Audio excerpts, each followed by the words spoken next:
শরিয়া ভিত্তিক ৬ ব্যাংকের অবস্থা এখন আরও খারাপ, কেন্দ্রীয় ব্যাংকের প্রতিবেদন। দর্শক, এটা কোনো সাংবাদিকের অনুসন্ধান না, বিশ্বস্ত কোনো সূত্র না, একেবারে কেন্দ্রীয় ব্যাংকের প্রতিবেদনে এই কথা বলা হচ্ছে।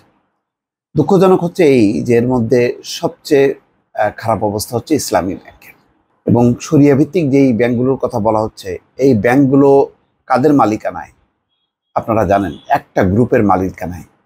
যেই ব্যাংকগুলোর অবস্থা সবচেয়ে ভালো ছিল, এক সময় গর্ব করার মতন ছিল ইসলামী ব্যাংক নিয়ে, আজকে সেটি বলা যায় শেষ অবস্থায়। বাংলাদেশ ব্যাংক থেকে টাকা ধার করে চলছে এই ব্যাংকগুলো, কারণ আগ্রাসী ঋণ বিতরণ হচ্ছে, কিন্তু আদায় হচ্ছে না। অধিকাংশ ঋণ খেলাপি হয়ে যাচ্ছে, যার কারণে চরম তারল্য সংকট এবং কেন্দ্রীয় ব্যাংক থেকে ধার করে চলছে।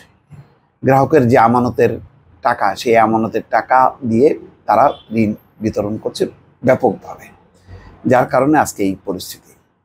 খবরে বলা হচ্ছে ইসলামী ধারার ৬টি ব্যাংকের তারল্য পরিস্থিতি আরও খারাপ হয়েছে। এসব ব্যাংকে যে পরিমাণ আমানত জমা হয়েছে, তারা এর চেয়ে অনেক বেশি ঋণ বিতরণ বা বিনিয়োগ করেছে।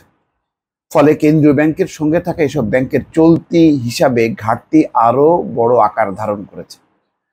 বাংলাদেশ ব্যাংক বিশেষ বিবেচনায় এসব ব্যাংকে জামানত ছাড়াই টাকা ধার দিচ্ছে এবং লেনদেন হিসাব চালু রেখেছে। এই কারণেই মূলত নতুন ঋণ দেওয়ার সুযোগ পাচ্ছে ব্যাংকগুলো। বাংলাদেশ ব্যাংক টাকা ঢালতেছে, সমস্যা নেই। নিয়ন্ত্রক সংস্থাটি এসব ব্যাংকে ঝুঁকি নিয়ে টাকা ধার দিলেও যথাযথ তদারকি করছে না বলে অভিযোগ রয়েছে।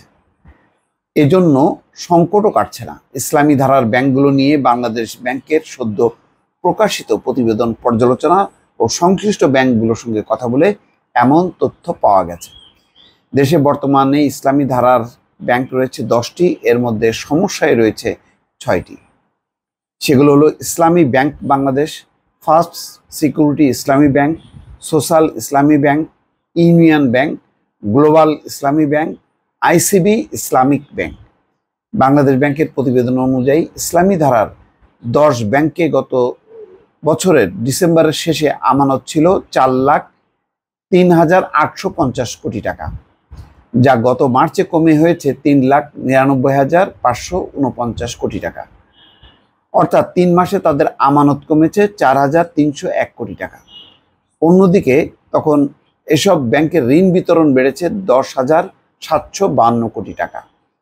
গত ডিসেম্বরে তাদের দেওয়া ঋণের পরিমাণ ছিল 4,14,680 কোটি টাকা, যা মার্চে বেড়ে দাঁড়ায় 4,25,432 কোটি টাকা। এদিকে ইসলামী ধারার ব্যাংকগুলো ঋণ ও আমানতের অনুপাত 92% হলেও গত মার্চে তা বেড়ে হয়েছে 99%, যা গত ডিসেম্বরে ছিল 96%। এতে এসব ব্যাংকের অতিরিক্ত তারল্য 5,647 কোটি টাকা থেকে কমে হয়েছে 605 কোটি টাকা। তারল্য কমেছে 5,043 কোটি টাকা।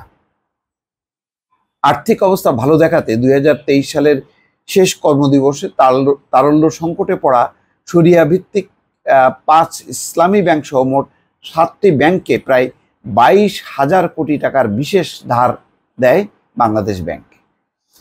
এতে গত বছরের ডিসেম্বরে সংকট থেকে উদ্বৃত্ত তারল্য দেখায় ইসলামী ধারার ব্যাংকগুলো। এর প্রভাবে পুরো ইসলামী ব্যাংকিংয়ে উদ্বৃত্ত তারল্যের উন্নতি হয়। অবশ্য এর আগের প্রান্তিকে উদ্বৃত্ত তারল্য নিম্নমুখী ছিল। ওই 5 ইসলামী ব্যাংকে 2022 সালেও একই পন্থায় বড় অঙ্কের অর্থ ধার দিয়েছিল কেন্দ্রীয় ব্যাংক। মোট কথা, মানে একটা নানা রকম তাল বেতাল মিলিয়ে অথবা এক ধরনের ফেব্রিকেটেড ভাবে দেখানো হচ্ছে যে না, ব্যাংকগুলো ঠিক আছে, কিন্তু আসলে বাংলাদেশ ব্যাংক যদি এই 22,000 কোটি টাকা না দিত, তাহলে এতদিনে বোধহয় এই ইসলামী ব্যাংকগুলো, এই শরিয়া ভিত্তিক ব্যাংকগুলো একেবারেই শেষ হয়ে যেত। শাহজালাল ও এক্সিম ব্যাংকের 2 কর্মকর্তা নাম প্রকাশ না করার শর্তে জানান, ইসলামী ধারার 5 ব্যাংকে সংকট চললেও তারা আগ্রাসী ঋণ বিতরণ অব্যাহত রেখেছে। গ্রাহকের আমানতের টাকা না থাকায় এখন কেন্দ্রীয় ব্যাংক থেকে নেওয়া ধারের টাকায় তারা ঋণ দিয়ে যাচ্ছে।